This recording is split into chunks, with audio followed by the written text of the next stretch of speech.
Everything we've done to this header with the Seed Terminator has always been an improvement. There's nothing we've done that slowed us down or caused an issue or caused us a headache.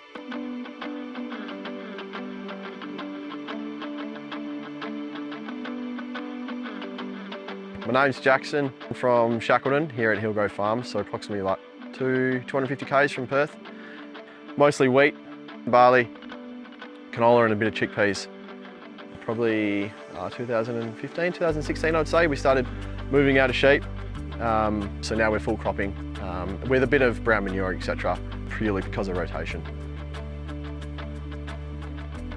Yeah, well, we started to see a rise in obviously the weed management after leaving the sheep, and we've done a few ryegrass tests and we found some trifluin resistance in some of our paddocks, obviously just to the north of us right now. So we had to implement something, and we had a 770 John Deere header, and we were thinking about obviously a harvest weed seek machine or tool, but we couldn't put it on the Class 7.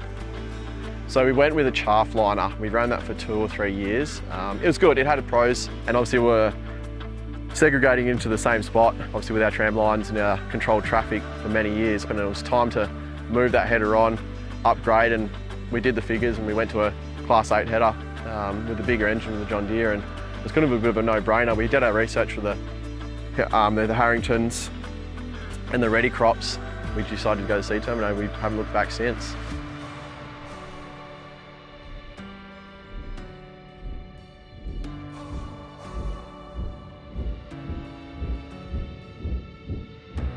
So we had this Seed Terminator last year, and we were happy with it. We were real happy with it. We found it obviously dropped productivity a little bit, and we were kind of expecting that. It was a bit higher on fuel. And then Tom come to me midway through the year, and he said that we've got a new system coming in, and they call it the SmoothFEED 2. So we threw it on our machine. This is its first year, so we've done 2,000 hectares of barley now, and we're halfway through our wheat program. We've still got a fair bit of wheat to do, and we've done all our canola as well. So having the upgrades done with this one here, obviously changing it from the dual belts underneath to the single 4-rib belt, and then also changing the baffles and putting the chopper back into factory position has been a game changer. Like last year, we had a few issues with green canola. It was a very good year last year, and the green canola was blocking up. So having that chopper back in its factory position with the easy access with the bypass door, like we've picked up 20–25% on productivity in tonnes to the hour and hectares to the hour, which is phenomenal. Like for us to maintain the 7 to 10 k's with a 50-foot front and the Seed Terminator not to pull us up, and we're not using much more fuel at all. Like I've done the calculations from a few of the boys around here, and they've got 780s with no Seed Terminator on it, and you know, we're not far behind them, 3 or 4%, and we're doing 2 things at once.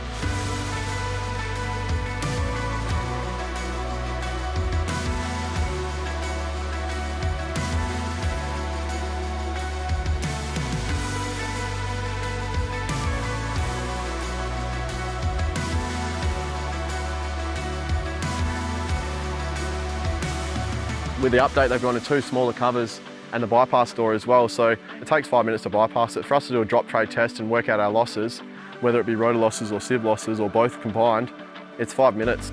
And then also the access and the ease of maintenance, lifting that up. It's a single person job. You can do it at midnight after a 12-hour shift. You can do it first thing in the morning and there's no issues at all. You don't have to wait for someone else to be in the paddock. It's not heavy, and you can lift that chopper right up out of position and you've got all the room in the world. The other updates we've also done as well is underneath. We used to have 2 belts that one drive the left mill and one drive the right mill. And we always found we always slow one down. So it'd always be the left mill that would slow down, and obviously then the alarm would come up. Where now they've gone to 1 single belt, and they've changed the belt tension as such. One pulls another and one pushes another. So if one starts slowing down, the other one will compensate for that, and vice versa. Which is, I think, the way they utilise the power from the John Deere and the way they've done the pulley side of things is like absolute game changer.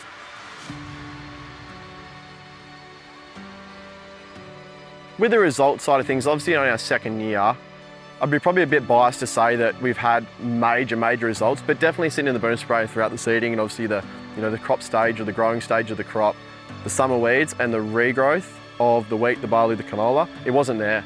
It wasn't there at all. Like where you could see where we've done a drop tray test and we've turned the mills off, or we've done a trial, or back with the old system, we blocked it up and we're like, nah, let's just turn it off. Let's just spend the rest of the day with it off.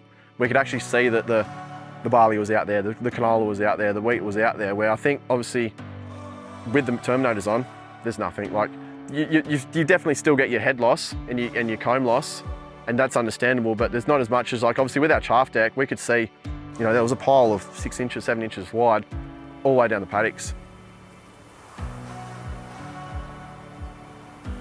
This is not going to change the resistance at all.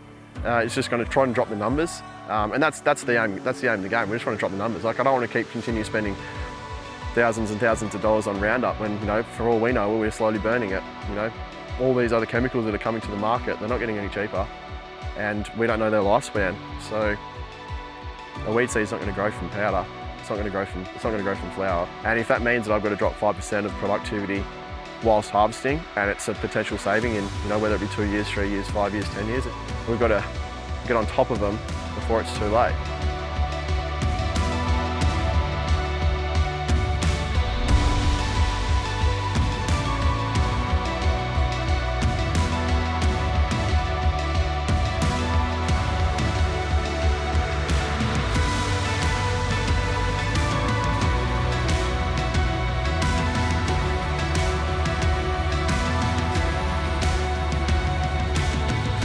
And I think the biggest thing is with Seed Terminator is they listen to their clients, where they understand that we're the ones using them, we're the ones working with them every single day. We want things changed, and they're willing to change, they're willing to adapt to us. Having the ability to speak to your state manager on a personal level and being able to ring him, whether it be 9 o'clock at night, whether it be 5 o'clock on a Sunday afternoon, he'd always answer the phone, he'd always get back to you. The parts is phenomenal. Prime example, Tom was out 2 days ago. Henry come past, dropped the belt, we were going within an hour and a half of being down. Like that, you don't get that kind of service anywhere else.